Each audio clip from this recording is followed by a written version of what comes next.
Good morning guys, welcome back to another video. This one's very exciting for us because it means we get a bit of a paycheck from all the hard work we've done this year. We get to take our lambs to market. So today we've brought in the sheep. We've got the ewes in here as well as the lambs, which I'll explain why we've got the ewes in a moment. And we're weighing the lambs very quickly this morning because it is going to be 40 degrees today. So we've woken up extra early, try and get this done first thing in the morning and then let them rest for the rest of the day. You're not imagining things. Behind me here is an alpaca. We got this alpaca because the lady that rents from my dad is moving out and she didn't want to sell him, so she's gifted him to us, which he used to be my dad's alpaca and then she got him. It's a long story. So meet Macca the alpaca, although she called him alpaca, but I just think Macca the alpaca rolls off the tongue a bit. So he's going to look after our lambs for us that we have this year, our new little baby lambs once they're ready, which I'll explain a little bit later. But alpacas are fantastic at protecting lambs from foxes, little lambs, not big 6-month-old lambs. They don't need protecting from foxes, but that's why we decided to keep him, plus to help our friend out because she wanted a good home for him. So yeah, we own an alpaca now. This morning we've got both the ewes in and the lambs. Ewes and the rams are behind me. And that is because a lamb jumped the fence a couple of weeks ago, and so we need to get him out so we can take him to the market. So we're purely just drafting these out, getting the lamb, putting it in with the other lambs in the other pen. Oh, it's hot. I need to pop my hair up. And then we'll pop the ewes back in the paddock because it's just far too hot for them to be in here unnecessarily. Also, I don't know if you can see me, I've got my speaker on. I need to go and set everything up and yeah, let's get started. So rather than pushing the ewes through the race over this side, which I'll swing it around, which is just a little bit more, it's not stressful, but it's just a lot longer process to do while it's hot, we're going to just split them in half here and pull the lamb out, and then we'll push the ewes out in the big paddock again so they can rest in the shade and have a drink. So the alpaca's over there, you can see him. We just didn't want to run him through the race over there. I can't get my words out. I didn't have a coffee this morning. It's too bloody hot to have a hot coffee. Need to start making my iced coffees again. So at the moment we've got our rams in here. We have 3 rams, 2 about 70. We've lost a few ewes this year to snake bites and stuff. I think it's 78, 76 ewes. So they've been in since the 1st of January. Pardon? I'm asking if Tilly can see the lamb. Can you see the lamb, Tilly? It's got a black ear tag. Ear tags are in their ears to tell you, well, who they belong to, and they also have electronic ear tags in them now. But they also go by colour of what year they were born. So last year's lambs got black ear tags. These ewes got red, so they're from a couple of years ago. You found it? It's over there. You can see its ear tag? Yeah. So one of the important jobs today when we do bring the lambs through the race is to check that they got their ear tags in. They must have ear tags for the sale. It is mandatory, I think, as of now or March, to have electronic ear tags, but we've already jumped ahead with that. We're going to weigh them, put them into 2 groups, and then we're going to decide which ewe lambs that we're going to keep because we would like to use them to mate with them next year. They're too young, they're 5 to 6 months now. We would like to wait. Some farmers would do it now. We don't want to. We're going to wait till next January to mate them. So it's hard to find Aussie white cross white Dorpers that are a good breed, from good breeders I should say. So we're just going to slowly create our own until we own our own property, and we'll probably have to buy some more. But for now we're on Dad's and we don't want to overpopulate the property with sheep. We want to make sure there's plenty of grazing and maintain the paddocks. So we'll probably get to a maximum of 100, 110 ewes on this property, because when we've got lambs it's over 200 sheep here on 100 acres. So yeah, but there is an opportunity that we may be able to lease next door, so we're going to look into that further on. Looks like I've got huge hips. I can't tell from this the shadowing. It looks like it goes out, at least I think it's my belt. Anyway, let's get on with work. Oh, its head's in here. So push these ones out. I'm watching him go. Yep.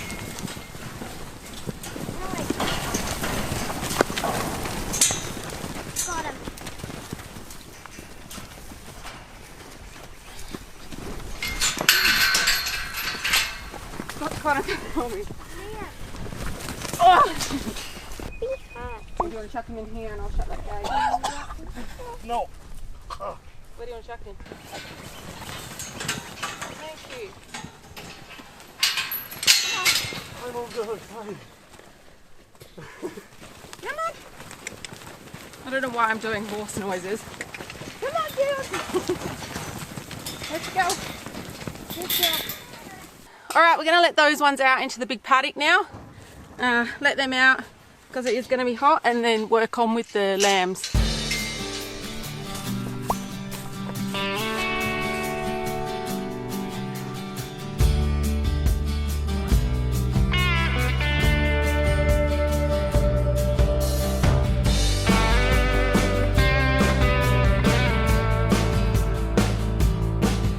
Oh, my heart rate's terrible. I've got tachycardia. It's 154 right now.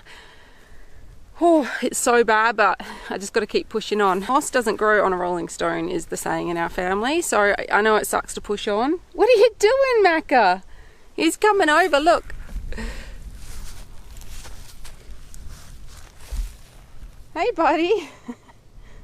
He's very inquisitive. He's used to being fed pellets, so he comes up and we give him a few lupins and stuff. So what are you doing, buddy? Alright, let's move the camera. Connor and the kids are just moving the lambs from this side over to this side, and then we bring them around this shed back into here. But I need to go over to the shed now and go get the weigh scales, bring them into the race here. But I'm not going to film that. I cannot take the camera as well as pull the weigh scales. Alright, I'm going to drive back to the house. We normally put a dumbbell in the bottom. I don't know, this is Connor's car. I don't know how you move it. It's fancy, it's electronic. Not like mine, mine's manual.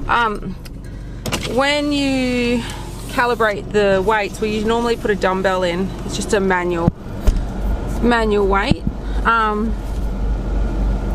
don't know how I'm going to hold that there. Don't worry, I'm just driving on the farm. Don't be getting all annoyed.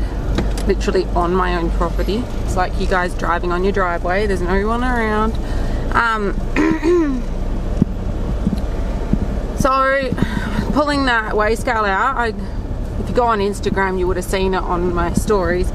My heart rate was 167 just pulling the weigh scale out, and it's not hard. Like, it's pretty simple.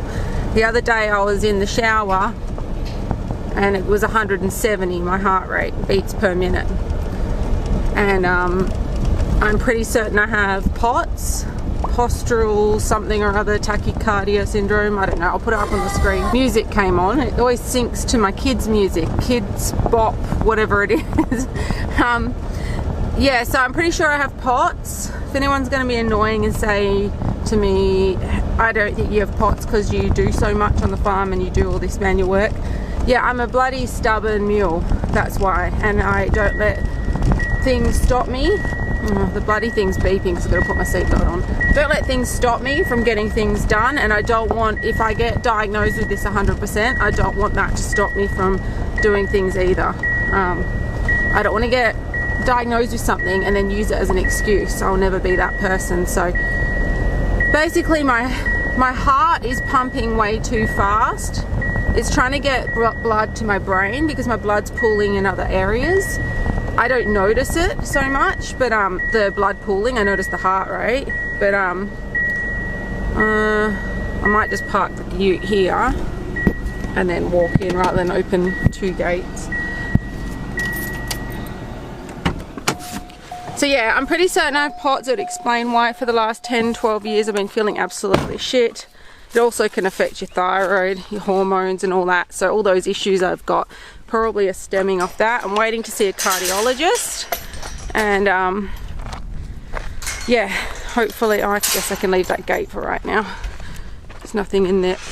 Oh, just walking over to my dad's. He's got a weight up here from his workouts. I actually haven't ever seen him do a workout, but he has weights up here. Oh, here they are, just old ones. There's this really heavy one. There's this really heavy one that's Surely gonna get my heart rate up again. Basically, POTS is like when you move position. So I'll be laying in bed. Now I'm so short of breath. Hang on a sec. 150 now, my heart rate. It's going up. It's when you change position. So in bed, it'll be 100. I'm getting really lightheaded now.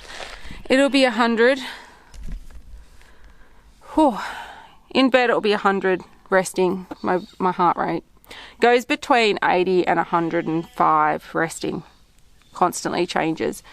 Then when I sit up in bed, like on the side of the bed, because I can't just jump up out of bed, I feel like I'm going to faint. It'll go to about 125 to 130, and then I'll walk to the bathroom, which is 2 rooms away, to go to the toilet in the morning, have a pee, and it'll be 145, 150.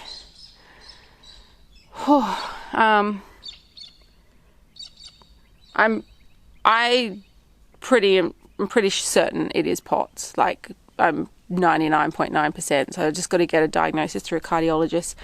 I think they give you beta blockers for your heart. I'm not entirely sure. Plus, I'm using a lot of electrolytes high in sodium. They're called Sodi, the brand. So I'm drinking 2 of those a day, as well as a lot of water. There's something about it where, like, if you drink water and you've got POTS, it doesn't really absorb or something. So you need to hydrate yourself with loads of electrolytes and sodium, really high sodium. But if you've got any tips, if you've had POTS or just tachycardia for other reasons, let me know. See, this is the worst thing because it's changing positions. So I can feel blood pooling in my legs right now. And then I'll stand up and my blood goes not straight, like doesn't go to my brain quick enough or something like that. So my heart will go, crap, she needs more blood, and it will pump really fast. But I've got to carry this to the car, don't I? Because I decided not to drive the car in. We've got a trailer here we've got a trailer that our friend's lending us for the sheep behind me here. And I wouldn't be able to get the car in through there. Not really tanned. Don't know what's going on. Anyway, let's get back to the sheep. So I'll get back. What is the beeping? Reverse. This isn't my car. It's Connor's. I'm just driving it quickly because the kids had set up like a little picnic thing on the back of my ute over there. So just driving this over to the house. So yeah, the thing that sucks for me is I'm a real active person and I want to go for walks and runs, and it makes sense now thinking that possibly it's POTS, and I definitely have tachycardia. I did a heart Holter to find that out. But it makes sense why I start exercise routines and then I only last a couple of days, and it's not because I don't want to do it, it's because I get so short of breath, and I would always gaslight myself, as well as doctors have done it friggin' years. It's ridiculous. But in thinking, oh, maybe it's just because I'm not fit enough, but it's not that. Obviously, I've got results now. So yeah, I just hope that once I get diagnosis, there's some sort of medication or natural thing that can help me. Hopefully the glare's not too bad here, but just thought I would run you guys down on the weigh scales in case you don't know. So we've got the race set up here. The lambs will come down here.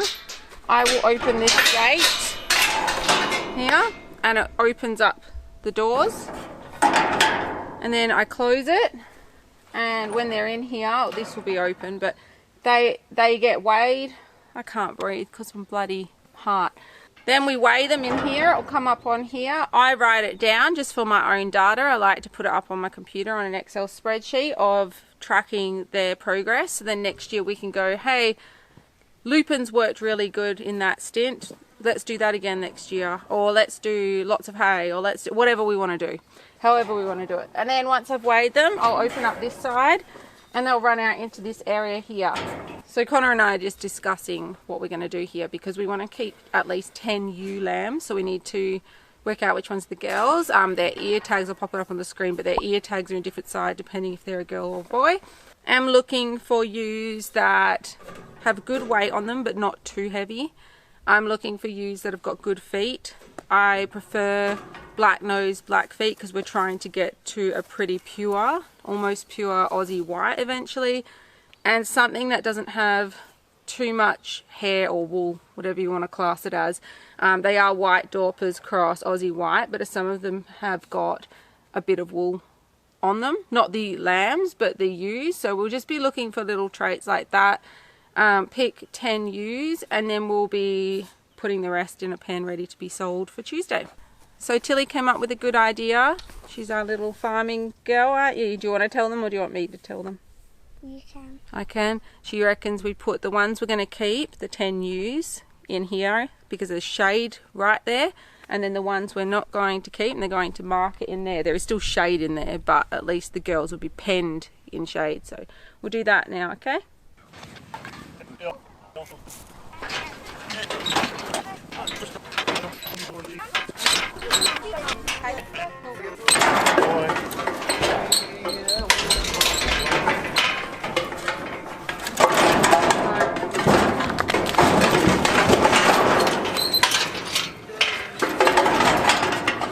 Pushed it way too hard now. I need your help.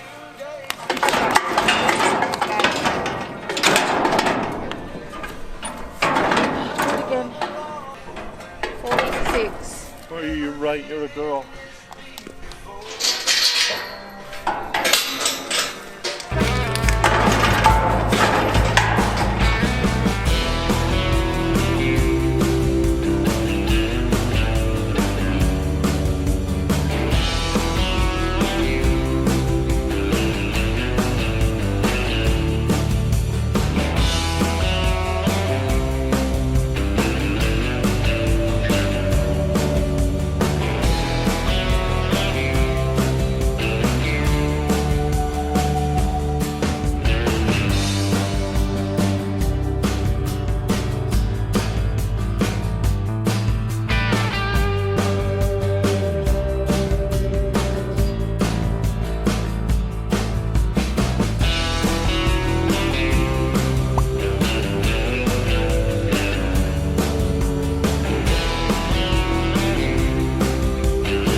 I am very hot. We have weighed them all. We've got from 60 kilos down to 45. The aim was 45.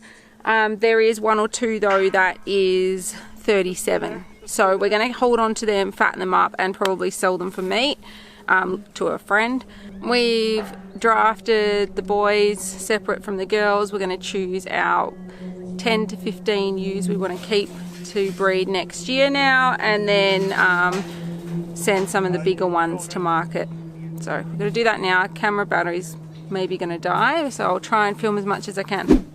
God, the flies are real bad today. We're done. We've picked our breeders out, which I'll show you guys later on, probably tomorrow morning or something. We're going to, well, Connor and the kids are going to push the ewes to the back paddock and then pop these breeder ewes, the new lambs that aren't ready to be bred, not till next year, I feel like they're a bit young, into this paddock in here where the camera's set up. So we're going to do that. We've got some other ones that we've got to move from the cottage later, show you that later. And yeah, we're going to keep them in here overnight, put a hay roll in here and load them up on the trailer tomorrow. So the sale yards they receive the sheep around 2 p.m.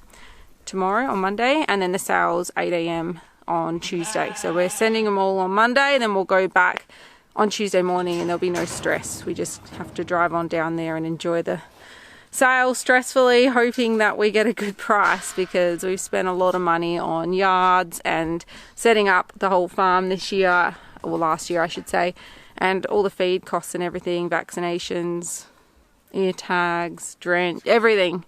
So it'd be nice to recoup that money this year and then start fresh next year, or this year I should say, 2025. Alright, so I won't be able to talk much here. We've just got down to our sheep yards. I'm going to load them up on the trailer. Connor's reversing the trailer here, you can see. And I've brought my car down too because my ute, because we might take 2 trailers. We're just going to see how many we can fit on this trailer we're borrowing. They're orphan lambs we've let into here rather than in the cottage, and they're wondering what's going on. The ones we bottle fed. They're obviously not going to market. We're keeping those ones. So yeah, let's get them on the trailer. What are you doing? You having a pee, Toasty? Toasty marshmallow.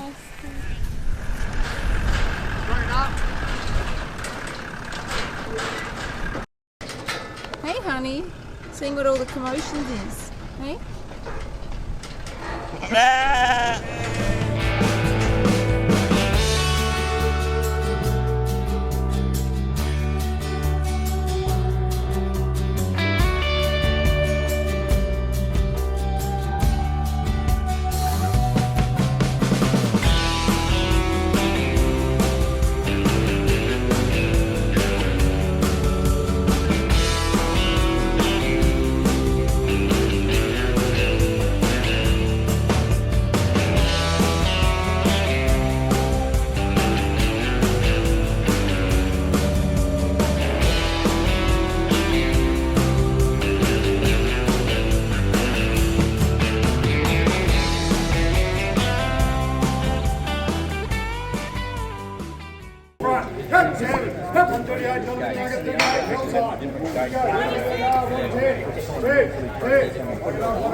Alright guys, it's a little bittersweet, our update. It was great to get rid of the sheep, meaning we don't have to feed them anymore. The lambs I'm talking about. We still got all the ewes and the rams. But we got a pretty shitty price. And when I say shitty price, we got a good price for the day, considering. Unfortunately, there was 5,500 more sheep than normal. There was about 14,500 sheep that day. Prices were really up the 2 weeks before we went, and it seemed every other farmer had the same idea as us and trucked their sheep for that sale as well. So it meant we didn't get as much for our sheep, which it shouldn't work that way, but I would honestly say we maybe just broke even or a tiny bit above, like the tiniest bit of profit for the year on the lamb side of things. So really shitty, and it really annoys me when you hear people say they want to stop live export, farmers don't care about their sheep, blah blah blah blah. I've just done a whole year's worth of work to break even. So yeah, we're obviously continuing on. It's our lifestyle, we love it, but that's why when you're a first generation farmer you usually need a off the farm income. So Connor works full time and I work as a relief teacher as well as my online shop. And YouTube doesn't pay me hardly anything, not enough to even talk about, but I do this for fun. And this year we're changing a few of our strategies to increase our profit margins. Obviously the very first year, the actual like financial year, we didn't make anything because we purchased a lot to invest into the farm, like all our sheep yards and everything. This was technically our second financial year, but our first year of lambs, if that makes any sense. And we're going into our second year of lambs this year. So we're changing things up, and we're also looking at expanding. We're sort of at that awkward number of sheep where we don't have quite a lot. We've got 100 ewes, and obviously we want thousands eventually, but yeah, we don't have enough land for that. So we're going to have to look at leasing some additional land this year if we want to expand. And we're also planning our wedding for 2026, so there's a lot of stress at the moment, and we've just moved house too, which you'll see in a updated video very shortly of our new homestead. It's on the same farm, but yeah, you can go back and watch some of the reno videos of the cottage if you want. We moved from the cottage to the homestead. So that's a little update for you guys. I hope you enjoyed the video of the raw realness of first generation farming and just farming in general. It's not just first generation farming. And when I say we're first generation farmers, we've worked on farms for many years. Since before I met Connor, I was working in shearing sheds and on farms and helping mates out on their farms. And Connor and I worked on a station, and yeah, but when I say first generation farmer, that means we're the first generation in our families to farm, like properly farm, not hobby farm. That's where we're trying to aim to anyway, is not just 100 sheep, having thousands of sheep. But it's very hard these days to start up, especially when you need a huge down payment to buy a farm. In Australia, you need around 30% down payment to put towards the mortgage on a farm. So it's insane. Just got to keep hustling. But yeah, we love what we do and we'll get there one day. Until next time, guys. Bye.